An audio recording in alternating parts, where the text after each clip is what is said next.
आज हम बात कर लेते हैं बैकग्राउंड वेरिफिकेशन की केस नंबर 90 की। तो आज का केस तो काफी यूनिक है, अब तक आपने ये सुना नहीं होगा। तो आज हम बात कर लेते हैं ट्रिपल एम्प्लॉयमेंट की। हम लोगों ने पहले पुरानी वीडियोस में बात की है ओवरलैपिंग की, ड्यूअल एम्प्लॉयमेंट की, लेकिन आज हम बात कर रहे हैं ट्रिपल एम्प्लॉयमेंट, यानी कि एक ही बंदे ने एक साथ 3 कंपनियों में काम किया। आप में से बहुत सारे लोग ऐसे हैं जो बैकग्राउंड वेरिफिकेशन से रिलेटेड किसी न किसी प्रॉब्लम में फंसे हुए हैं, कोई गाइडेंस चाहिए, कोई सजेशन चाहिए, तो मैंने स्क्रीन पे अपना नंबर डाला हुआ है, लिंक भी दिया हुआ है, तो आप अपने टाइम स्लॉट के हिसाब से बुकिंग कर सकते हैं और बात कर सकते हैं। तो चलिए स्टार्ट करते हैं। तो स्टोरी में जैसे मैंने कहा कि केस की जो स्टोरी है वो है ट्रिपल एम्प्लॉयमेंट, यानी कि एक बंदे ने एक ही साथ 3 कंपनियों में काम किया। हुआ क्या था कि कोविड में जब सभी companies work from home hire कर रही थी, तो इस बंदे ने क्या किया कि 3 कंपनियों में जॉइनिंग कर ली। अब की कैसे? जैसे मान लेते हैं हम जनवरी में उसने फर्स्ट कंपनी जॉइन की, उसके बाद सेकंड कंपनी उसने फरवरी में जॉइन की, थर्ड कंपनी उसने मार्च में जॉइन की। वर्क प्रेशर इतना ज्यादा नहीं था, तो किसी न किसी तरह से वो 2-3 महीने तो उसने मैनेज कर लिया। लेकिन उसके बाद एक कंपनी में जब परफॉर्मेंस इश्यू होने लगा तो उन्होंने टर्मिनेट कर दिया। बाकी 2 कंपनी में जब वो काम कर ही रहे थे, तो उन्होंने सोचा कि ये एक अनएथिकल प्रोसेस है, उन्होंने ऑनलाइन भी सर्च किया, तो उन्होंने कंपनी रिज़ाइन कर दी, क्योंकि पहले एक वो कंपनी में टर्मिनेट हो चुके थे।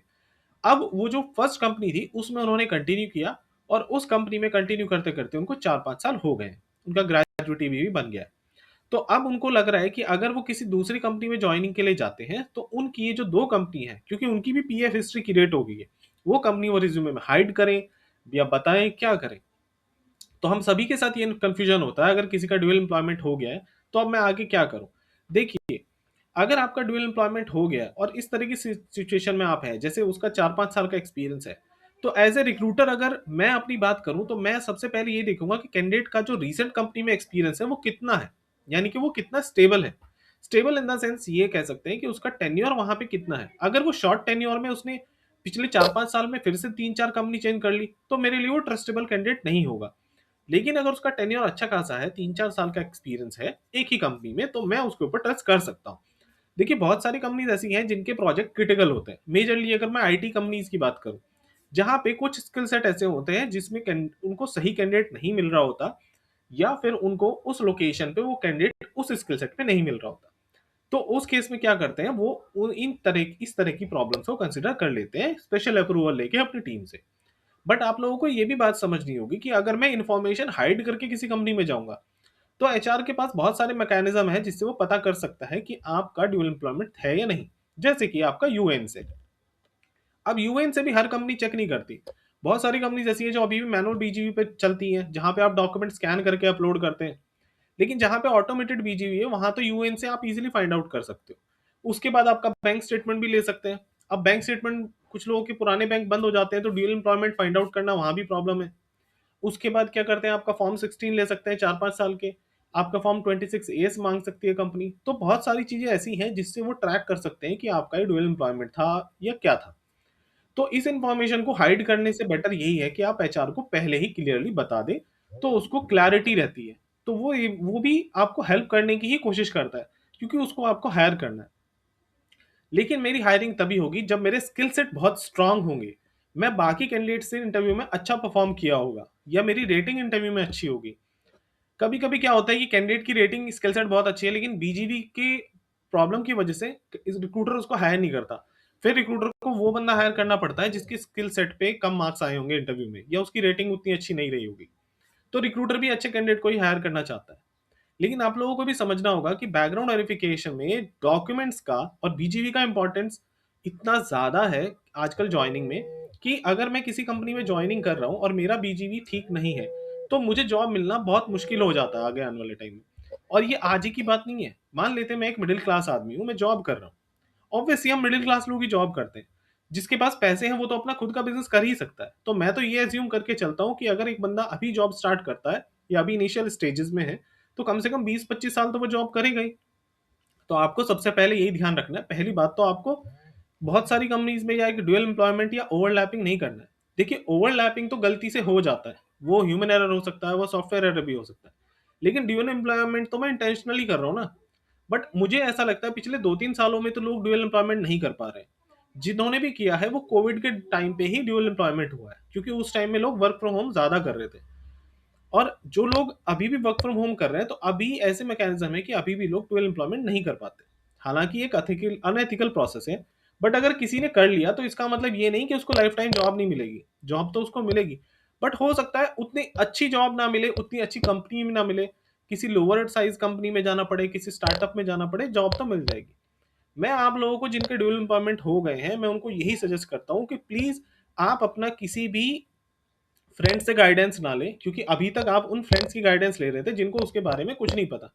या तो आप अपनी कंपनी के सामने वाले एचआर से बात कर लो, या मुझसे बात कर लो, या किसी और एचआर एक्सपर्ट से बात कर लो, जो आपको एक सही रास्ता दिखा सके या सही गाइडेंस दे सके, जिससे आप आगे आने वाले टाइम में वो गलतियां ना कर सको। और क्या क्या चीज आपको करनी चाहिए, देखिए कोई ये जो ह्यूमन सेंट्रिक चीजें होती हैं, इन पे अगर आप एसओपी को फॉलो करते हुए किसी कंपनी में काम करेंगे तो आपके लिए ठीक रहेगा। क्योंकि क्या होता है कि आप किसी एम्प्लॉयर से लड़ नहीं सकते। अगर हम लड़ सकते तो फिर हम जॉब ही क्यों कर रहे होते, फिर तो मेरे पास पैसा था, मैं अपना खुद का बिजनेस ही चला लेता। लेकिन मामला ये है कि एज ए एम्प्लॉय आप किसी भी एम्प्लॉयर के अगेंस्ट नहीं जा सकते। अगर आप वहां ज्वाइनिंग कर रहे हैं तो उसकी एसओपी, उसके कोड ऑफ कंडक्ट तो आपको मानने पड़ेंगे, तभी आप ज्वाइनिंग करेंगे। और कुछ चीजें एथिकल भी होती हैं जो आपको करनी चाहिए, बट समहाउ जो भी आपका करियर है आगे चल के, मान लेते हैं मैं किसी कंपनी में ड्यूअल एम्प्लॉयमेंट ओवरलैपिंग के केस में फंसा हुआ हूँ, और फिर भी मैं उसको नेग्लिजेंस कर रहा हूँ, उसको इग्नोर कर रहा हूँ और आगे बढ़ता जा रहा हूँ। लेकिन तो हो सकता है फ्यूचर में कोई ऐसी अपॉर्चुनिटी हो जस्ट बिकॉज ऑफ इसके मैं लूज आउट कर जाऊँ। कोई एक अच्छी कंपनी थी जिसमें एक सीनियर पोस्ट थी, आज तो मैं एक एग्जीक्यूटिव हूँ या एसोसिएट हूँ, लेकिन कल को 10 साल बाद जब मैं मैनेजर या सीनियर मैनेजर रोल पे जाऊंगा, जहां पे मेरे स्किल सेट का बहुत ज्यादा मतलब रेटिंग तो लगेगा लगेगा, साथ साथ मेरा बीजीवी भी इंपॉर्टेंस रखता है, क्योंकि वहां पे मेरे को टीम लीड करनी है। तो मेरा सिलेक्शन प्रोसेस तभी सही होगा जब मेरा बीजीवी ग्रीन होगा। बीजीवी ग्रीन कैसे होगा, आप मान लीजिए अगर आपका ओवरलैपिंग भी है, या कुछ भी आपका एब्सकॉन्डिंग केस है, किसी कंपनी में आपने छोड़ दिया था, कुछ भी किया था, तो आप वहां से अपना एफएनएफ जरूर कंप्लीट करें, चाहे वो ड्यूअल एम्प्लॉयमेंट हो, ओवरलैपिंग हो, एब्सकॉन्डिंग हो, टर्मिनेशन, कुछ भी हो। आपका फुल एंड फाइनल सेटलमेंट होना चाहिए उस कंपनी से, और उस कंपनी का एक्सपीरियंस लेटर भी होना चाहिए। क्योंकि जब हम एचआर के साथ म्यूचुअली अग्रीड हो जाते हैं, मान लेते मेरा ओवरलैपिंग ड्यूअल एम्प्लॉयमेंट, मैंने सब बता दिया एचआर को, एचआर कहता ठीक है जी ओके, आप मुझे अपने डॉक्यूमेंट्स दे दीजिए। तो मेरे पास डॉक्यूमेंट होने तो चाहिए ना। जब मेरे पास डॉक्यूमेंट होंगे तभी तो मैं एचआर को सबमिट कर पाऊंगा। पता चला मेरे पास डॉक्यूमेंट है नहीं, और मैंने उसको कहानी दुनिया भर की बता दी।